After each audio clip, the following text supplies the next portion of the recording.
कर जोरूं विनती करूं, धरूं चरण पर शीसे। गुरु राम देवानंद जी महाराज ने दियो नाम बख्शीसे। कोटि कोटि सजदा करूं, कोटि कोटि प्रणाम। चरण कमल में राखियो, मैं बंदी जाम गुलाम। कबीर ये तन विष की बेलड़ी, गुरु अमृत की खान। शीस दिए जो गुरु मिले, तो भी सस्ता जान। सात दीप नौ खंड में, गुरु से बड़ा ना कोई। करता करे न कर सक, गुरु कर सो होय। ग्रीब नमो नमो सतपुरुष को, नमस्कार गुरु कीन। सुर नर मुनि जन साधवा, संतों सर्वस दीन। सतगुरु साहिब संत सब, दंडवोतम प्रणामी। आगे पीछे मध्य हुए, तिनको जा कुर्बानी। निराकार निर्वेशम, काल जाल भयभंजनम। निर्लेपम निज निर्गुणम, अकल अनुप बेसुंधुनम। सोहम सुरत समापतम, सकल समाना नीरतले। उज्ज्वल हिरंबरे हरदमम, बेपरवाह था है वार पार नहीं मदतम। ग्रीब जो सुमर सिद्ध होई, गणनायक गलताना। करो अनुग्रह सोई, हे पारस पद परवाना। आज गणेश मनाऊं, गणनायक देवन देवा। चरण कमल लौलाऊं, आद अंत करूं सेवा। परम शक्ति संगीतम, रिद्धि सिद्धि दाता सोई। अवगत गुण अतीतम, सत्पुरुष निर्मोही। जगदम्बा जगदीशम, मंगल रूप मुरारी। तन मन अर्पों शीसम, भक्ति मुक्ति भंडारी। सुर नर मुनि जन ध्यावे, ब्रह्मा विष्णु महेशा। शेष शेष मुख गावे, पूज्य आदि गणेशा। इंद्र कुबेर सरीखा, वरुण धर्म राय ध्यावे। समर्थ जीवन जी का, मन इच्छा फल पावे। 33 कोटि आधारा, ध्यावे शेष 88। उतरे भव जल पारा, कट है यम की फांसी। 33 कोटि आधारा, ध्यावे शेष 88। उतरे भव जल पारा, कट है यम की फांसी।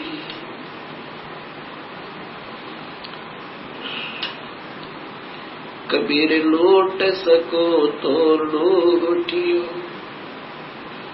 राम नाम की लोटी। पीछे फिर पछताओगे, प्राण जहांगे छूटे। नहीं भरोसा देही का, विनस जावे क्षण माही।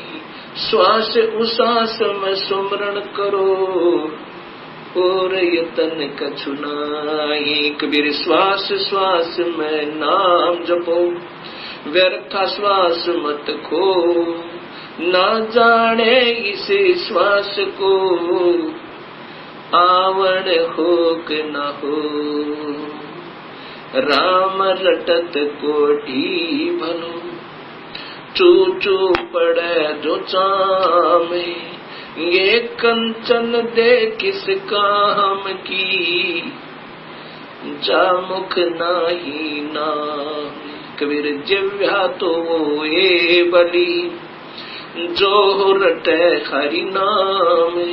नहीं तो काट बगाइयो, मुख में भलो ना चामे। कबीर राम रटत कन्या भली, साकट भलो न पूते। बकरी के गल में गल थना, जा में दूध न मोहते। कबीर राम रटत दारिद्र भलो, टूटी घर की छाने। वो सुंदर महल किस काम के, जहाँ भक्ति नहीं भगवान।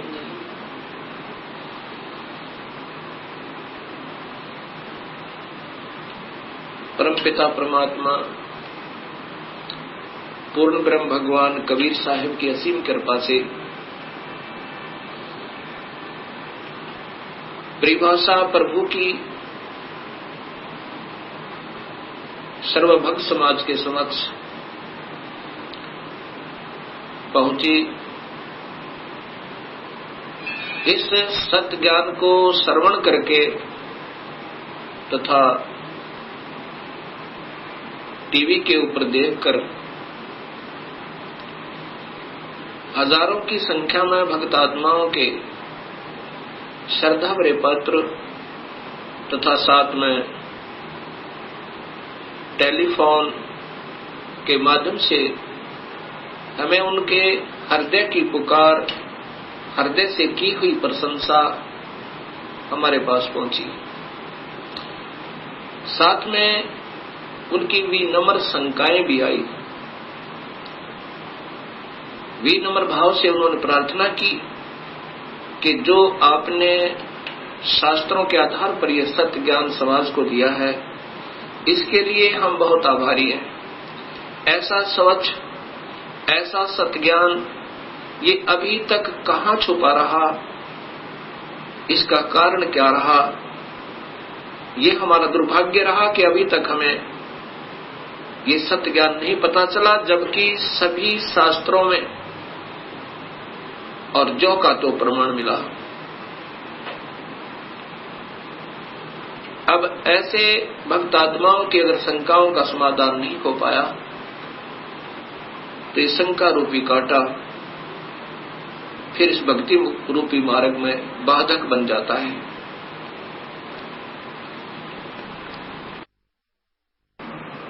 इसके लिए सर्वप्रथम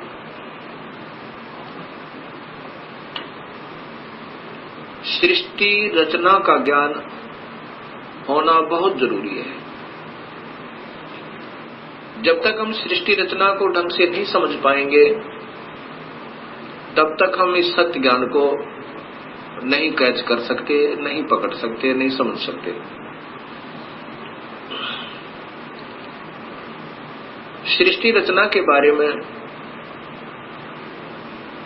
अभी तक समाज को, भगत समाज को, अपना कोई समाज नहीं है, कोई धर्म नहीं है हमारा एक ही धर्म है, मानव धर्म। और जीव अपनी जाति है, ये सबसे पहले हमने याद रखना चाहिए। जीव हमारी जाति है, मानव धर्म हमारा, हिंदू मुस्लिम सिख ईसाई ये धर्म नहीं कोई न्यारा है। हम एक पिता की संतान हैं, हमारा एक ही बाप है, वो कुल मालिक पूर्ण परमात्मा। और पिछले इतिहास को अगर हम देखें, उसमें ना कोई हिंदू था, ना मुसलमान, ना सिख, ना ईसाई। आज हम कोई हिंदू बना हुआ है, इस मानव शरीर के समाप्त होने पर भक्तिहीन प्राणी अपने संस्कारवश कभी पशु बन जाएगा, कभी पक्षी बनेगा, कभी पानी के जलचर बन जाएंगे। जब हम पशु होंगे तो हमारी पशु जाति होगी, और जब हम पक्षी होंगे तो हम पक्षी जाति के प्राणी होंगे। और ये भी हो सकता है कि हमारा कोई पुण्य संस्कार बचा हुआ हो, पुनर्जन्म मानव का हो, तो हम, कोई हिंदू है वो मुसलमान के घर जन्म लेगा, क्योंकि हमारे पिछले संस्कार रले मिले हैं, अलग नहीं है। सिख धर्म लगभग 300 वर्ष पूर्व 10वें गुरु गोविंद सिंह जी के द्वारा ये निर्मित हुआ, इसका उत्थान हुआ। उससे पहले सब हिंदू थे। उनके पिछले नाम राजा राम, कृपाराम, रामचंद्र, चंद्रभान, इस प्रकार के हैं। 3-4 पीढ़ी से पूर्व के जितने पूर्वज हैं वो इन नामों पर हैं। ऐसे ही इससे पहले मुसलमान धर्म नहीं था। हजरत मोहम्मद जी ने एक विशेष पवित्र मार्ग बनाया था भक्ति का, लेकिन आने वाले समय में इसमें बहुत त्रुटियां बन गई। ऐसे ही पहले ईसा जी ने एक निर्मल भक्त समाज तैयार किया था, उससे पूर्व अब्राहिम जी ने, ऐसे ये आदम जी से पहले हिंदू धर्म था, और हिंदू से पहले केवल आर्य हुआ करते थे, कोई धर्म नहीं था। अब हमने ये विचार करना पड़ेगा कि हम दो नहीं हैं।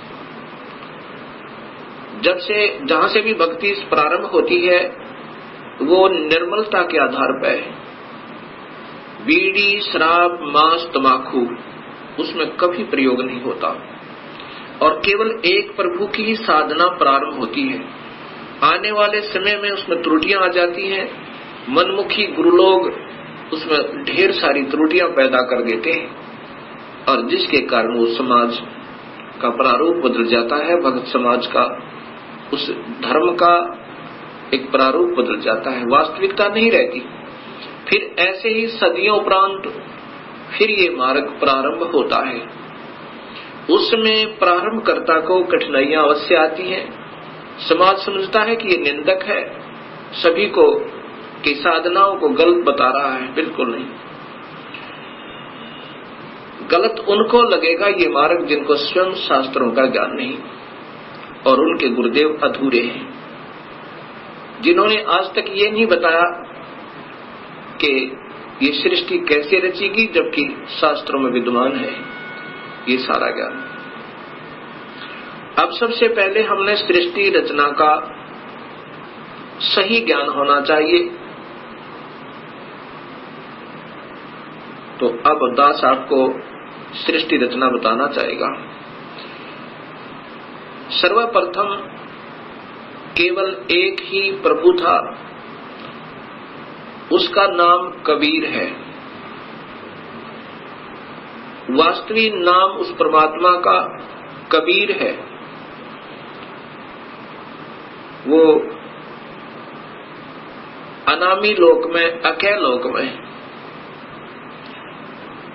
रहता था, और वहीं पर हम सब जीव उसी परमेश्वर कबीर में समाये हुए थे। उसके बाद उस परमात्मा ने स्वयं प्रकट होकर, अर्थात अपने उस अनामी लोक में स्वयं ही 3 नीचे के लोकों की और रचना की। अलख लोक, अगम लोक, फिर अलख लोक, और नीचे का सतलोक। फिर सतलोक में आकर के उस परमेश्वर ने अन्य रचना की। सर्वप्रथम एक शब्द से 16 द्वीपों की रचना की। उसके बाद 16 शब्द फिर उच्चारण किए, उनसे अपने 16 पुत्रों का निर्माण किया, उनकी शब्द से उत्पत्ति की, वचन से। और उनको उन 16 द्वीपों में रहने की आज्ञा दी। उनमें से एक पुत्र अचिंत को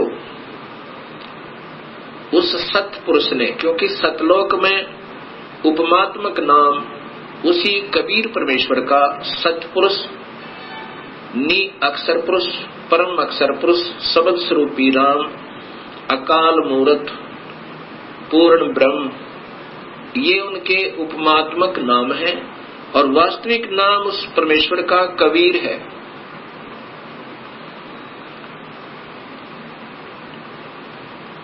सतलोक के अंदर सतपुरुष ने अपने पुत्र अचिंत से कहा कि आप यहाँ की अन्य सृष्टि रचना को करो मेरी शक्ति तक। अचिंत ने अपनी सब शक्ति से अक्षर पुरुष परब्रह्म की उत्पत्ति की और उससे कहा कि मेरा सहयोग दो यहाँ सतलोक में अन्य सृष्टि रचना करने का। अक्षर पुरुष अर्थात ये परब्रह्म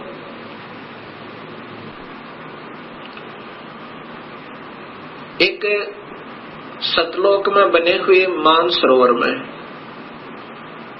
उसके अंदर अमृत जल है। सतलोक के अंदर जल अमृत है। उस अमृत सरोवर में प्रवेश कर गए और वहां आनंद से विश्राम करने लगे। अक्षर पुरुष को निद्रा आ गई। सतलोक के अंदर श्वासों से शरीर नहीं है। काफी समय तक सोते रहे। तब सतपुरुष ने अपनी सब शक्ति से एक अंडा, जल अमृत तत्व से एक अंडा बनाया और उसमें एक आत्मा प्रवेश की। उस आत्मा समेत उस अंडे को उस जल में डाला, अमृत सरोवर में, उस मान सरोवर में। वो अंडा गड़गड़ गड़गड़ करता हुआ नीचे जा रहा है तो अक्षर पुरुष अर्थात इस पार ब्रह्म की निद्रा भंग हुई। जब ही कोई अधूरी निद्रा से जागता है उसके अंदर कुछ कोप होता है। अब जो ही उसने अपनी कोप सहित दृष्टि से देखा कि मेरी निद्रा किसने भंग कर दी, तब उसका वो कोप उस अंडे पर पड़ा। अंडा दो भाग हो गया। उसमें से ये ब्रह्म निकला, क्षर पुरुष। ब्रह्म अर्थात क्षर पुरुष, इसी को ज्योत स्वरूपी निरंजन, वास्तव में इसका नाम कैल है, कैल। और यही आगे चल के काल कहा, ये आने वाले इसी विवरण में आपको ज्ञान होगा। आकाशवाणी सतपुरुष ने की कि तुम दोनों बाहर आओ। अक्षर पुरुष तुम निद्रा में थे और आपके बिना यहाँ सृष्टि नहीं रची जा रही थी। तुम दोनों बाहर आओ और तुम्हें जगाने के लिए सारी क्रिया की गई और तुम दोनों के दोनों अचिंत के लोक में रहो। ऐसे आदेश प्रभु का पाक है। वे दोनों के दोनों अचिंत के लोक में रहने लगे काफी समय तक। उसके बाद हम सभी की उत्पत्ति कबीर परमेश्वर ने, उसी सतपुरुष ने अपने शब्द शक्ति से हम सबकी उत्पत्ति वहां पर की। कुछ दिनों के बाद इस क्षर पुरुष के अर्थात ब्रह्म के मन में एक खरपतवार उपजा। इसके मन में ये आया कि मैं अपना अलग से राज्य बनाऊं। मेरे अन्य भाई सब एक एक द्वीप में रहते हैं और हम दो यानी अचिंत और ब्रह्म और साथ में ये अक्षर पुरुष पर ब्रह्म भी, हम एक ही द्वीप में रह रहे हैं। मैं अपना अलग राज्य चाहूंगा। इस उद्देश्य से ब्रह्म ने, क्षर पुरुष ने, ज्योत स्वरूपी निरंजन ने 70 युग तक अलग से एक पैर पर खड़ा होकर तपस्या की।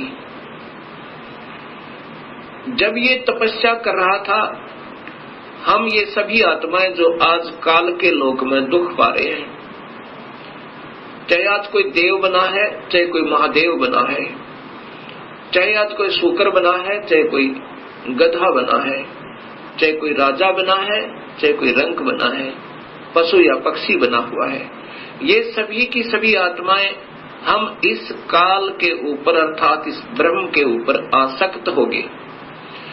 और यही बीमारी आज हमारे अंदर विद्यमान है, यही प्रक्रिया। जैसे ये नादान बच्चे किसी हीरो और हीरोइन को देखकर उसकी अदाओं के ऊपर इतने आसक्त हो जाते हैं कि वो अगर आसपास कहीं किसी शहर में वो हीरो, वो अभिनेता या अभिनेत्री आ जावे, लाखों की संख्या में उनके दर्शनार्थ भीड़ उमड़ जावे और लेना एक न देने दो, कुछ मिलना नहीं उससे। ऐसी हमारी वृत्ति वहां बिगड़ी थी सत्यलोक में। हम वहां रहा करते थे अपने पिता के पास, कोई दुख नहीं था, कोई मृत्यु नहीं थी, हमारे परिवार थे, हम प्यार से रहा करते थे। लेकिन वहां हम अपने पति भर्ता पद से गिर गए, अपने मूल मालिक उस पूर्ण ब्रह्म जो सर्व सुखदायी सदा सहायी आत्मा का आधार वास्तव में भगवान है, जो जीव को दुखी नहीं करता, जन्म मरण के कष्ट में नहीं डालता, कुत्ते और गधे नहीं बनाता, उसको छोड़कर और हम इस काल यानी ब्रह्म के ऊपर आसक्त होगी। जब इसने सत्युग तप कर लिया, तब पूर्ण परमात्मा ने, पूर्ण ब्रह्म ने, सत्पुरुष ने पूछा, भी क्या चाहता है तू कैल क्या चाहता है, ब्रह्म तू क्या चाहता है। तब इस ज्योत स्वरूपी निरंजन ने कहा कि पिताजी, ये स्थान जहां मैं रह रहा हूं ये कम है, मुझे अलग से राज्य दो। तब उस पूर्ण ब्रह्म ने इस ब्रह्म के तप के बदले में 21 ब्रह्मांड प्रदान कर दिए, जैसे 21 प्लॉट दे देवे कोई साहूकार पिता अपने पुत्र को। 21 ब्रह्मांडों को पाकर ये ज्योत निरंजन बड़ा प्रसन्न हुआ। कुछ दिनों के बाद इसके मन में आया कि इसमें कोई अन्य रचना करूं, उसके लिए कुछ समान पिताजी से मांगू। इसने सत्युग तप फिर किया। तब सत्पुरुष ने पूछा कि आप क्या चाहते हो, आपको 21 ब्रह्मांड प्रदान कर दिए। तब इस ब्रह्म ने कहा कि पिताजी, इसमें कुछ रचना करना चाहता हूं, कृपा रचना करने की सामग्री दीजिए। सत्पुरुष ने इस ब्रह्म को 5 तत्व और 3 गुण प्रदान कर दिए। इसके बाद इसने सोचा कि ब्रह्म ने सोचा कि इसमें जीव भी हो, मेरा अकेले का मन नहीं लगता। इस उद्देश्य से 64 युग तप फिर किया। तब सत्पुरुष ने पूछा कि क्या चाहता है ज्योत निरंजन, अब तो तुझे मैंने जो मांगा सो दे दिया। तब ब्रह्म ने कहा, पिताजी कृपा मुझे जीव प्रदान करो, मेरा अकेले का दिल नहीं लगता है। उस समय पूर्ण ब्रह्म सत्पुरुष कबीर परमेश्वर ने कहा कि ज्योत निरंजन, तेरे तप के बदले में राज्य दे सकता हूं और ब्रह्मांड चाहिए वो दे सकता हूं, परंतु ये अपनी प्यारी आत्मा, अपना अंश नहीं दूंगा तुझे। ये तो तेरे किसी भी क्रिया, धर्म, धार्मिक क्रिया से, तप से, किसी भी जप से नहीं दूंगा। हाँ, यदि वो स्वयं कोई जाना चाहता है अब सब इच्छा से, कोई हंस आत्मा, कोई भक्त आत्मा, तो मैं स्वीकृति दे सकता हूं, नहीं तो मैं अपनी इच्छा से नहीं कहूंगा, ये मैं नहीं दे सकता। इस बात को सुनकर ये ब्रह्मचर पुरुष ज्योत स्वरूपी निरंजन अर्थात जो भविष्य में फिर काल कहलाया, हमारे पास आया।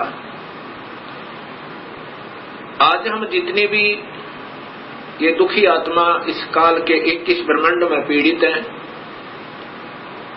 हमारे पास ये ब्रह्म आया और हमसे कहा कि मैं वहां अलग से ब्रह्मांड लिए हैं मेरे पिताजी से अपने तप के बदले में।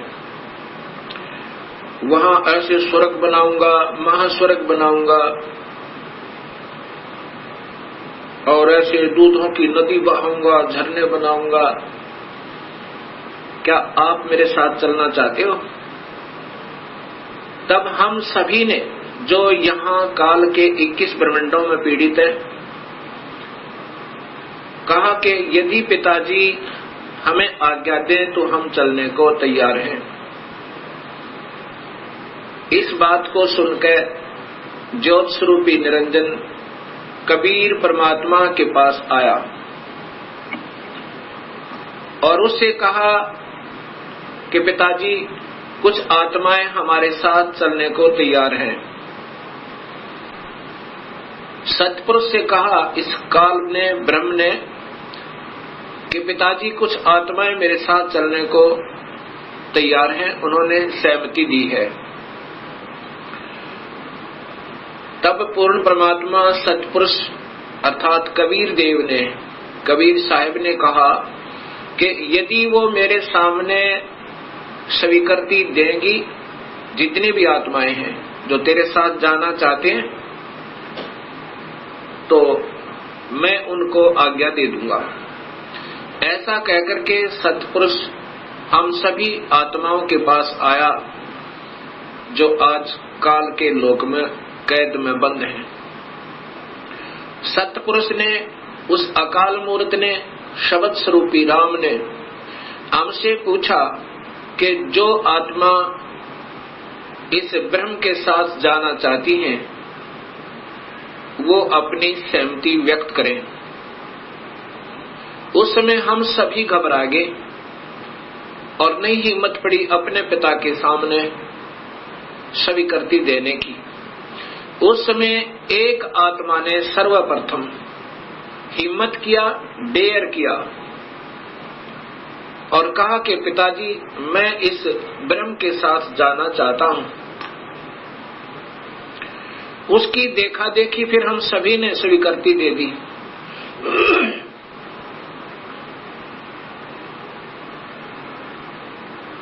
और जितनी भी आत्माएं उस समय स्वीकृति दी थी, सभी कबीर साहिब ने उनके नंबर नोट किए और जिसने सर्वप्रथम सहमति दी थी उस आत्मा का भी नंबर नोट किया और ब्रह्म से कहा कि ब्रह्म आप जाओ अपने लोक में, अब इन सभी आत्माओं को मैं विधिवत तेरे लोक में भेजूंगा। ऐसा कहकर के सतपुरुष ने अपनी शब्द शक्ति तक उस प्रथम स्वीकृति देने वाली आत्मा को एक लड़की का रूप बना दिया और उसको उसके अंदर एक शब्द शक्ति दे दी और हम सभी जीवात्माओं को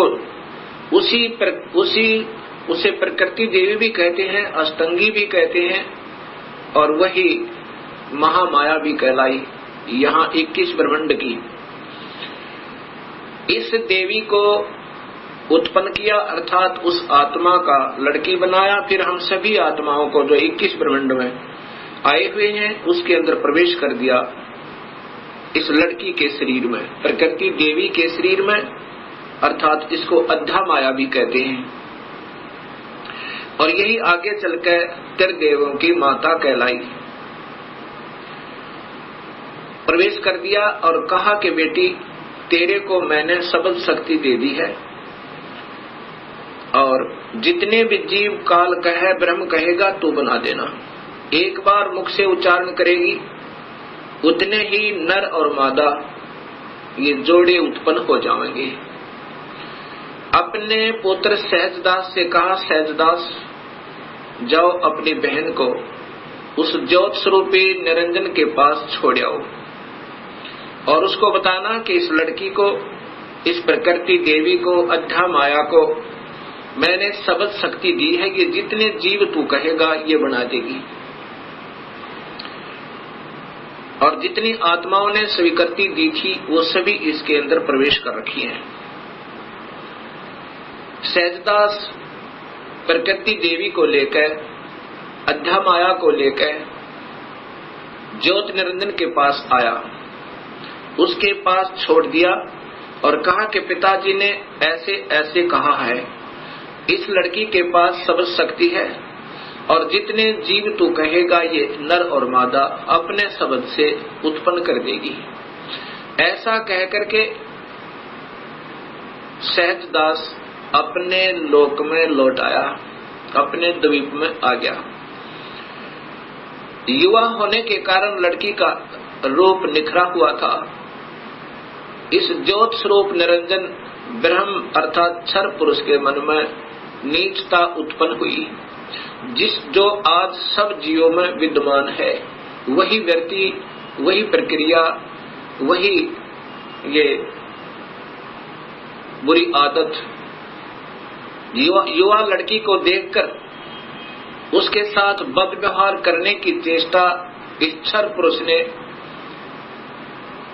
अर्थात ज्योत स्वरूपी निरंजन ने की।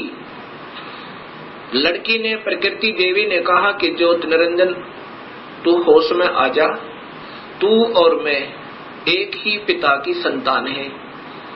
पहले तेरी उत्पत्ति हुई उन्हीं के शब्द तय अंडे में और उन्हीं ने मुझे उत्पन्न किया। तू और मैं बहन और भाई हैं। बहन भाई का ये कर्म पाप का भागी होता है। तू मान जा मेरी बात। ज्योत निरंजन ने एक भी बात उस लड़की की नहीं सुनी और मदहोश होकर, विषय वासना के वश होकर, काम वश होकर उस लड़की को पकड़ने की चेष्टा की, दुष्कर्म करने के लिए।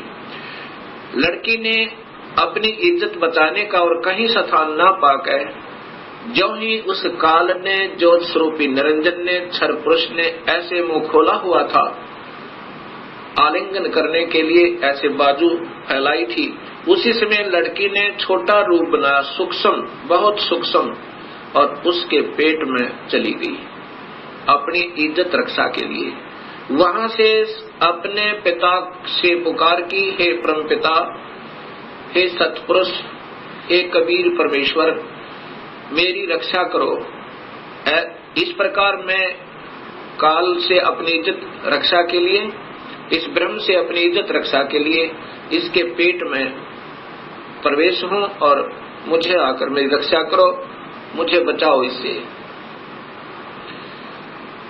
उसी समय कबीर परमेश्वर ने अपना ही दूसरा रूप अपने पुत्र योग संतायन अर्थात योग जीत, उसे जोग जीत भी कहते हैं, योग जीत का रूप बनाकर काल के 21 ब्रह्मांडों में प्रकट हुए और कहा कि ज्योत स्वरूपी निरंजन, तूने जुल्म कर दिया।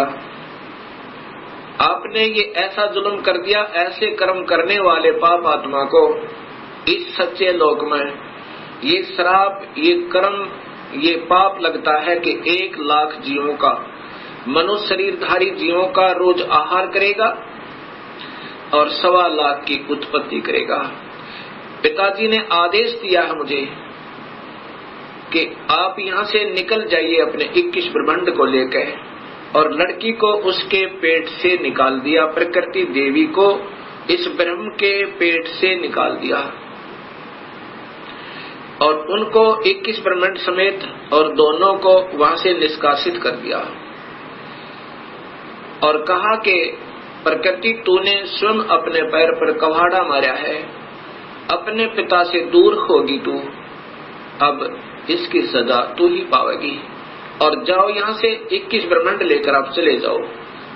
इतना कहते ही 21 ब्रह्मांड वायुयान की तरह वहां से चल पड़ा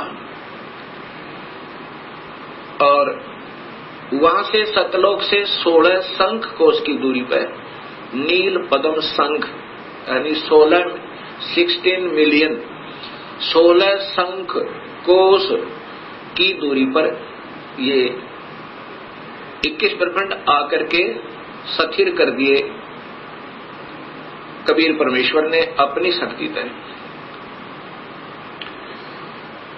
अब इस ज्योत स्वरूपी निरंजन के मन में फिर यही नीचता फिर उठी और कहा कि अब मेरा कौन क्या बिगाड़ सकता है, अब मैं मनमाना करूंगा। उस लड़की ने, प्रकृति देवी ने फिर प्रार्थना की कि ज्योत निरंजन अब भी तू मान जा। पहले तो आप और मैं एक ही पिता की संतान हैं और दूसरे मैं तेरे पेट से होकर आई हूं। ये कर्म, अब मैं तेरी बेटी बन गई। प्रथम तो बहन और भाई का ये पाप कर्म महापाप का कारण, और दूसरे मैं तेरी बेटी हुई आपके पेट में होकर आई, और बाप बेटी का ये जुल्म अच्छा नहीं। मान जा मेरी बात, मेरे पास सब शक्ति है पिताजी की दी हुई, और जितने जीव तू कहेगा मैं बना दूंगी।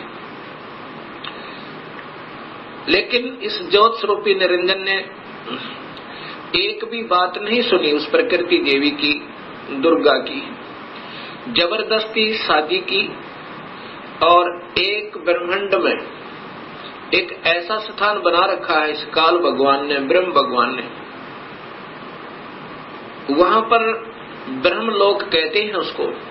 उस ब्रह्मलोक के अंदर इसने 3 स्थान बना रखे हैं, एक रजोगुण प्रधान, एक सतोगुण प्रधान और एक तमोगुण प्रधान। जब ये सतोगुण रजोगुण प्रभावित क्षेत्र में इस दुर्गा को अपनी पत्नी के रूप में रखता हुआ वहां रहता है, उस समय जो पुत्र की उत्पत्ति होती है उसका नाम ब्रह्मा रख देता है, उसको रजोगुण बना देता है। उसके बाद ये दोनों उस स्थान पर आ जाते हैं जो सतोगुण प्रभावित होता है। वहां पर जो पुत्र उत्पन्न होता है उसके अंदर सतोगुण आ जाते हैं, उसके अंदर सतोगुण आ जाते हैं और उसका नाम ये विष्णु रखते हैं। तीसरे स्थान को तमोगुण प्रभावित बना रखा है, वहां रहकर अब इसी प्रकृति देवी दुर्गा के साथ जो पुत्र उत्पन्न करता है उसका नाम रुद्र शंकर शिव रखता है। ऐसे ही हर ब्रह्मांड के अंदर इस काल भगवान ने, ब्रह्म भगवान ने ये ब्रह्मलोक बनाए हैं और वहां पर ये ऐसे ही कुछ समय के लिए प्रकृति देवी को अपने साथ रखता है और उसके बाद वहां से अंतर्ध्यान हो जाता है। अब जब इसने इस लड़की को, प्रकृति देवी को बदनजर से देखा था और ये लड़की प्रकृति देवी ने इसके पेट में शरण पाई थी, ज्योत निरंजन के पेट में, और फिर सतपुरुष ने अपने पुत्र जोगजीत का रूप बना करके आकर उसको निकाला था। उस दिन से इसका नाम काल पड़ा। कहा था कि आज से तेरा नाम काल होगा और 1 लाख जीवों का, मनुष्य शरीरधारी प्राणियों का रोज आहार करेगा और 1.25 लाख की उत्पत्ति किया करेगा। ये वहां पर सतलोक के अंदर ऐसा दुष्कर्म करने वाले को सबतः पाप लग जाता है। अब ज्योत स्वरूपी निरंजन काल ने अपनी पत्नी से कहा कि मैं ऐसे स्थान पर रहूंगा जहां पर कोई नहीं आ सकता, और आज के बाद मैं किसी भी 20 ब्रह्मांड के अंदर किसी भी व्यक्ति को, किसी भी प्राणी को आकार रूप में दर्शन नहीं दूंगा। मुझे निराकार समझा करेंगे, लेकिन मैं अपने वास्तविक रूप, काल रूप में अपने 21वें ब्रह्मांड में रहा करूंगा। वहां पर कोई नहीं आ सकता, ना ब्रह्मा आ सकता, ना विष्णु आ सकता, ना शिव आ सकता, और ना ही कोई वेदों के अनुसार साधना करने वाले साधक आ सकते। मैं वहां रहा करूंगा और सर्व कार्य मैं गुप्त रूप से किया करूंगा। तब प्रकृति देवी ने कहा कि निरंजन मैं तेरे वश होगी, अब कुछ भी नाच नचा। इतने बड़े ब्रह्मांडों को, इन 20 ब्रह्मांडों को मैं कैसे चलाऊंगी एक स्त्री की जाति, और तू मुझे छोड़कर जा रहा है, कहता मैं आज के बाद किसी को दर्शन नहीं दूंगा।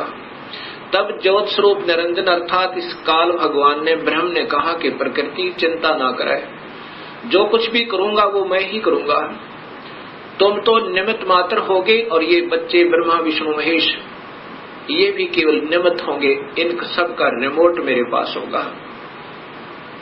सब कार्य मैं करवाऊंगा, तू चिंता मत कर।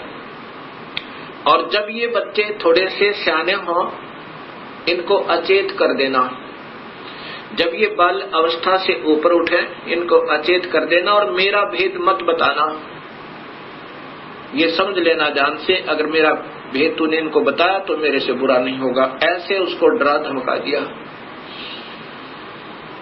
इस प्रकार ये काल उसके बाद निराकार कहलाता है, लेकिन ये आकार में अपने उस काल लोक में विद्यमान रहता है। जब ये बच्चे ब्रह्मा विष्णु महेश सियाने हुए तब तक इनको अचेत रखा गया।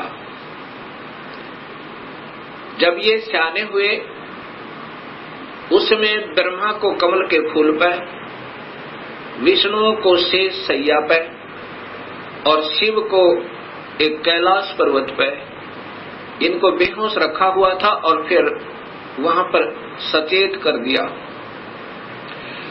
सबसे पहले ब्रह्मा को कमल के फूल पर इसी स्वयं ब्रह्म ने, काल ने अपने ही नाभि से एक कमल प्रकट किया।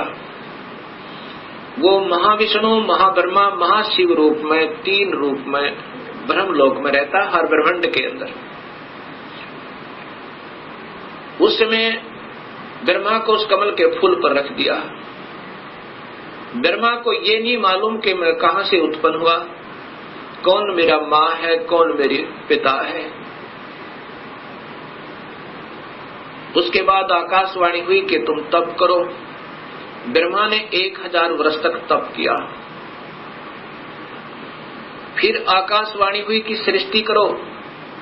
तब ब्रह्मा ने सोचा कि मैं काहे की सृष्टि करूं, सब जगह जल ही जल है, कहीं पृथ्वी दृष्टि गोचर नहीं हो रही है। इतने में मधु और कैटब नाम के 2 राक्षस काल ने प्रेरित करके और ब्रह्मा की ओर भेज दिए। ब्रह्मा डर के मारे उस कमल के फूल को के डंठल को पकड़कर नीचे उतर गया, बहुत स्पीड तय। नीचे जब आया तो उसी जल के ऊपर एक शेष सैया पर चतुर्भुज रूप में एक व्यक्ति सो रहा है। उसके हाथों में शंख, चक्र, गदा, पद्म है। जब ब्रह्मा वहां पहुंचा उसी समय वो विष्णु जी थे, जो त्रिलोकीय विष्णु जी थे, उनमें से एक शक्ति निकली, वो आकाश में छा गई। उस समय ये ब्रह्मा विष्णु जी होश में आए। इतने में मधु और कैटब भी पहुंच गए। मधु और कैटब के साथ भगवान विष्णु ने 5000 वर्ष तक युद्ध किया, वो नहीं मरे। फिर उस शक्ति ने जो आकाश में छाई थी एक लड़की का रूप बनाया, देवी का, और मधु कैटब को मोहित किया, अपनी ओर आकर्षित किया अपनी कलाओं से, अदाओं से। जब मधु और कैटब उस लड़की की तरफ देखने लगे तो विष्णु जी ने पीछे से उनकी गर्दन पकड़कर दोनों को मार डाला। अर्थात 5000 वर्ष तक भगवान विष्णु से 2 राक्षस नहीं मरे। वो भी तब मरे जब उस माता ने सहयोग दिया, उनको अट्रैक्ट कर लिया, आसक्त कर लिया। इससे 2 बातें सिद्ध होती हैं कि ये समर्थ नहीं है। जब 5000 वर्ष तक 2 राक्षस नहीं मर पाए भगवान विष्णु से, तब ब्रह्मा जी और विष्णु 2 थे। इतने में रुद्र अर्थात ये शिव भी वहीं प्रकट हो गया। ब्रह्मा जी देवी भागवत महापुराण में बताता है कि फिर हम 3 हो गए, ब्रह्मा, विष्णु और शिव। तब देवी ने कहा कि तुम तीनों देवता अपने अपने कार्य को ध्यान से सुनो और उस पर संलग्न हो जाओ। ब्रह्मा जीवों की उत्पत्ति करवावे, उनको रजोगुण प्रभावित करके, ये केवल इतने ही ब्रह्मा हैं। और विष्णु फिर इनके आपस में सतिथि बनाए रखे, मोह ममता में फंसाए रखे, ये विष्णु जी की ड्यूटी है। और शिव की ड्यूटी है कि ये संहार करे। तब इन तीनों ने कहा कि हे माई, हे देवी, कहीं पर पृथ्वी नजर नहीं आ रही है और पृथ्वी के बिना प्राणियों की सृष्टि, स्थिति और संहार असंभव है। तब वो देवी मुस्काई और कहा कि तुम, इतने में एक विमान आया और कहा कि तुम तीनों के तीनों इस विमान में बैठो और चिंता मत करना, घबराइयो मत। उस समय ये तीनों के तीनों ब्रह्मा, विष्णु, महेश विमान में प्रवेश कर गए। विमान मन की गति से चला, बहुत तीव्र गति था। कहाँ पहुंचा? ब्रह्मलोक में पहुंचा, जहाँ पर ये काल भगवान 3 रूपों में रहता है, जहाँ इनकी उत्पत्ति की जाती है, ब्रह्मा, विष्णु, महेश की। और वहां पर कोई नहीं जा सकता, ना वेद विधि से, किसी साधना तक, न तप से, न यज्ञ से, न हवन से, किसी प्रकार से नहीं जा सकता, न किसी जप से। वहां पर तो ये अपनी कृपा से ही ले जा सकता है, ये काल भगवान सोचल सिद्ध करके। वहां जाकर के इन्होंने क्या देखा?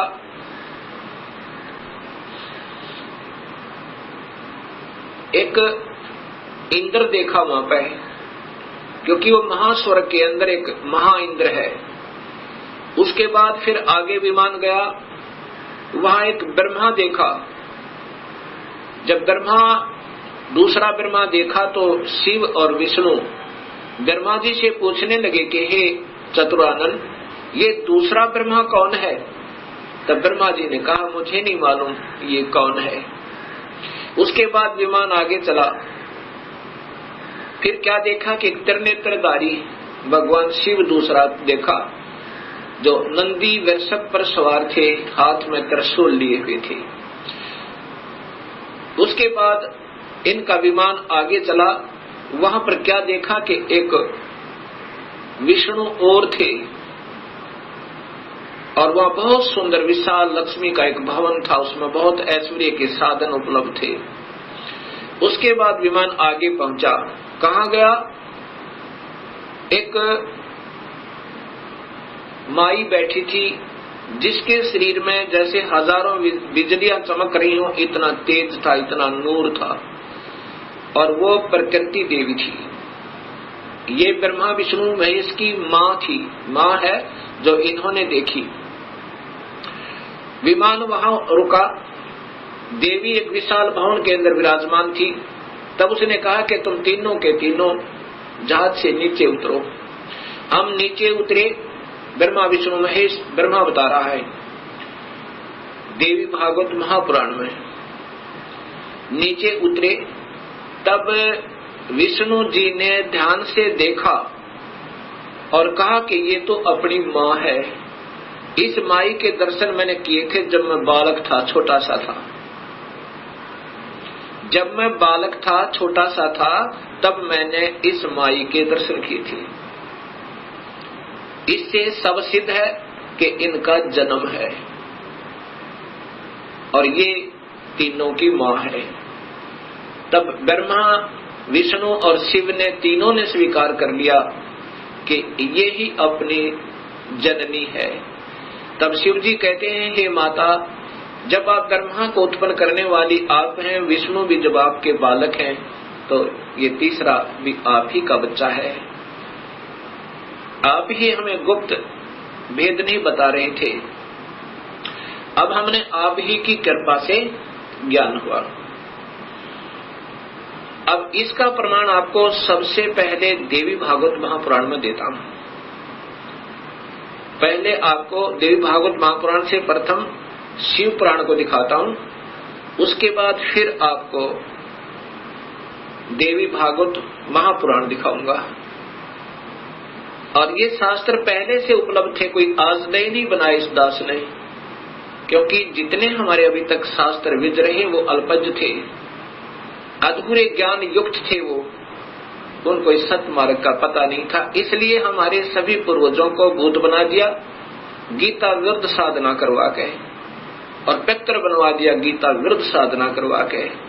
गीता में लिखा है कि देवी देवताओं की पूजा मत करो, ब्रह्मा विष्णु महेश की पूजा तक भी नहीं करनी है, तीनों गुणों की भक्ति नहीं करनी है, केवल ब्रह्म से प्रारंभ होती है भक्ति, और पूजा करनी है केवल पूर्ण ब्रह्म की। अब मैं आपको देवी भागवत, पहले आपको शिव महापुराण दिखाता हूं।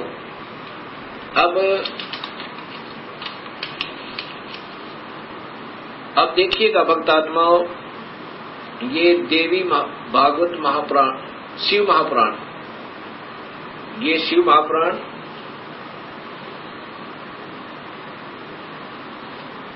इसके अंदर आपको पता चलेगा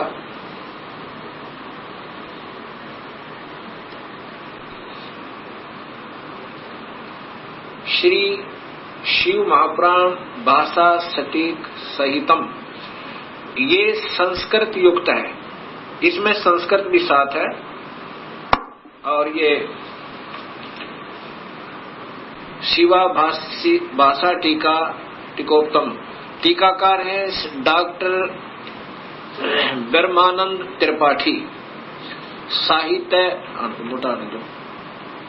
साहित्य आयुर्वेद ज्योतिष आचार्य, MA PhD DMCA, ये टीकाकार है इनके। और ये आपके समक्ष है, इसमें क्या लिखा है यहां देखिएगा।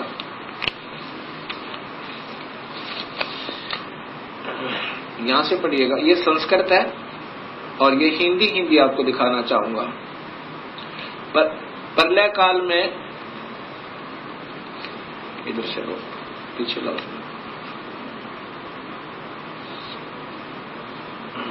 ए मुनिवर, प्रलय काल में भी शिव पार्वती का कभी वियोग न होने के कारण ही काशी को अविमुक्त अक्षेत्र कहते हैं। प्राचीन काल में शिवजी ने इस अक्षेत्र का नाम पहले नंदनवन और बाद में अविमुक्त रखा था।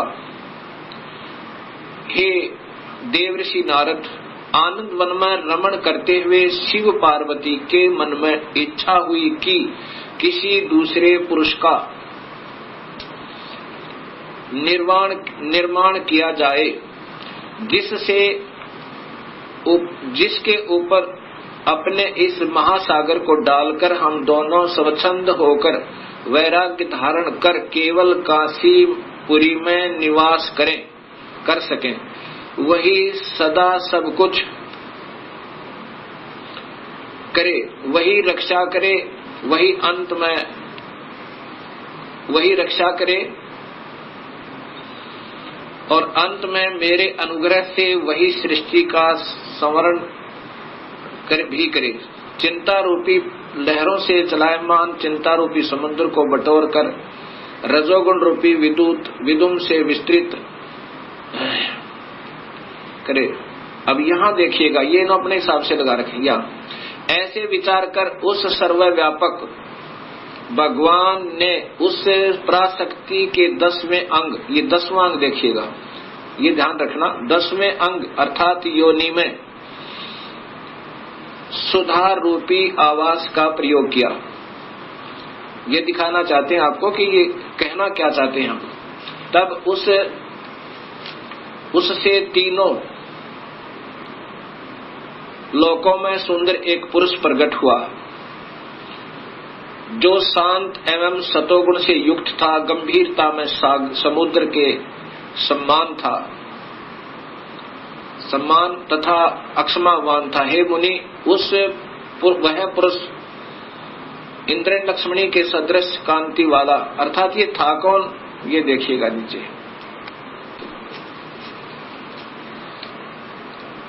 शिवजी ने कहा, उस जो पुत्र उत्पन्न हुआ उसको कहा सर्वव्यापक होने से तुम्हारा विष्णु यह प्रसिद्ध नाम होगा।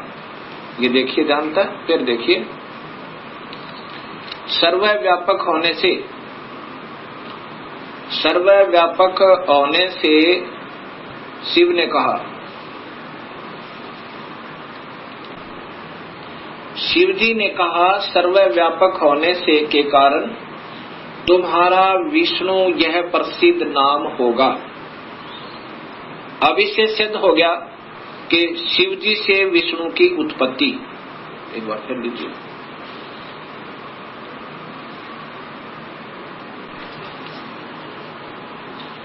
अभी आपने ये शिव महापुराण में छठे अध्याय को देखा, छठे अध्याय में कि भगवान शिव से और पार्वती के संयोगता है। पार्वती कौन? ये महाशक्ति यानी शेरा वाली प्रकृति के द्वारा विष्णु की उत्पत्ति हुई। अब सातवां अध्याय, ये संस्कृत भी साथ है। अब यहां आगे देखिएगा, ये हिंदी देखिएगा। ब्रह्मा जी ने कहा कि विष्णु भगवान के शयन करने के बाद उनकी नाभि से एकाएक बहुत बड़ा कमल पुरुष उत्पन्न हुआ, कमल पुष्प। अब ये ब्रह्मा बता रहा है लेकिन तुक्के लगा रहा, क्योंकि ये स्वयं बेहोश था पहले, इसको आप ही नहीं मालूम वो कौन से विष्णु की नाभि से मिला। ये देखिएगा, उत्पन्न हुआ जिसकी नाल टंकार फल फूल के फूल। अब ज्यादा ना देखेंगे, देखिएगा उस सांब शिव परमेश्वर भगवान शिव ने पहले की भांति जैसे विष्णु की उत्पत्ति की थी दुर्गा और काल के संयोगतः, पहले की भांति अपने दाहिने अंग से मुझे उत्पन्न किया। ब्रह्मा कह रहा है कि मेरी उत्पत्ति भी उस काल ब्रह्म से, यानी शिव कह रहे हैं, ये शिव शिव हो महा ब्रह्मा महाविष्णु महाशिव रूप में ये काल ही रहता है, मुझे उत्पन्न किया, ये ब्रह्मा जी ने बताया। कई भक्तात्मा कहते हैं कि जो गीता प्रेस गोरखपुर से प्रकाशित पुस्तकें हैं वही विशेषकर आम भक्त समाज उनको सत्य मानता है, ऑथेंटिक मानता है। अब आपके सामने यही गीता प्रेस गोरखपुर से प्रकाशित ये पुस्तक दिखाते हैं, शिव महापुराण।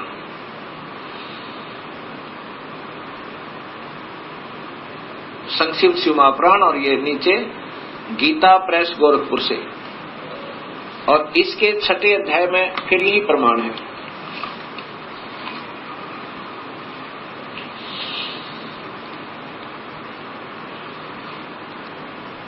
अब इसी शिव महापुराण का ये छठा अध्याय है। ये शिव महापुराण अध्याय नंबर 6, उसके बीच से सुना रहा हूं, आप इसको खरीद कर देख भी सकते हो। जिस परब्रह्म के विषय में ज्ञान और अज्ञान पूर्ण उक्तियों द्वारा इस प्रकार ऊपर बताए अनुसार विकल्प किए जाते हैं, उसने कुछ काल के बाद सृष्टि का समय आने पर द्वितीय की इच्छा प्रकट की। उसके भीतर एक से अनेक होने का संकल्प उदित हुआ। तब उस निराकार परमात्मा ने अपनी लीला शक्ति से अपने लिए मूर्ति आकार की कल्पना की।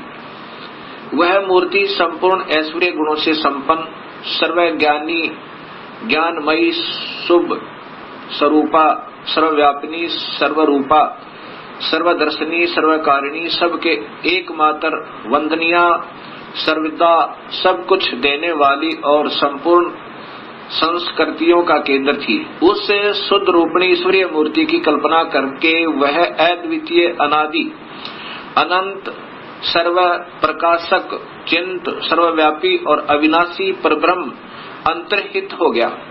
ये काल की कलाएं सारी, और ये अनजान लेखक जिनको कुछ ज्ञान नहीं, इस काल को ही सब उपमा दे रहे हैं उस पूर्ण ब्रह्म के तुल्य, जो मूर्ति रहित परम ब्रह्म है। अब यहाँ मूर्ति हो गया और फिर मूर्ति रहित भी है। अब ये काल की ही कला है, वो क्या बन गया? शिव रूप में आ गया। उसकी मूर्ति यहाँ देखो, चिन्मय आकार भगवान सदाशिव हैं। ये काल ही निराकार है और यही फिर महाशिव, महाविष्णु और महाब्रह्मा के रूप में ये सब कलाएं करता है। अर्वाचीन और प्राचीन विद्वान इसी को ईश्वर कहते हैं। जितना जिनको ज्ञान है इस काल को ही ये ईश्वर कहते। उस समय एकाकी रहकर स्वेच्छानुसार विहार करने वाले उन सदाशिव ने अपने विग्रह से स्वयं ही एक स्वरूप भूता शक्ति की सृष्टि की, अर्थात वह देवी इसी के शरीर से निकली, वो निकाली थी पूर्ण परमात्मा ने, जो इसके पेट में शरण ले ली थी, कि जो उनके अपने श्री अंग से कभी अलग होने वाली नहीं थी। उस पराशक्ति को प्रधान प्रकृति, देखो, प्रधान प्रकृति गुणवती माया बुद्धि तत्व की जननी विकार रहित बताया गया है। वह शक्ति अंबिका कही गई है और उसी को प्रकृति, ये ध्यान से देखना भक्तात्माओं, यही देवी अध्या माया, ये प्रकृति देवी, प्रकृति सर्वोश्वरी त्रिदेव जननी, यानी तीनों देवताओं की माँ, ब्रह्मा विष्णु महेश की माता, नित्य और मूल कारण कही सदाशिव द्वारा प्रकट की गई उस शक्ति की 8 भुजाएं हैं। अब ये स्वतः ही स्पष्ट हो गया कि यही प्रकृति देवी ब्रह्मा विष्णु महेश की माता है। और इसी में फिर आगे आता है कि ब्रह्मा और विष्णु की उत्पत्ति शिव से हुई। ये महाशिव काल है।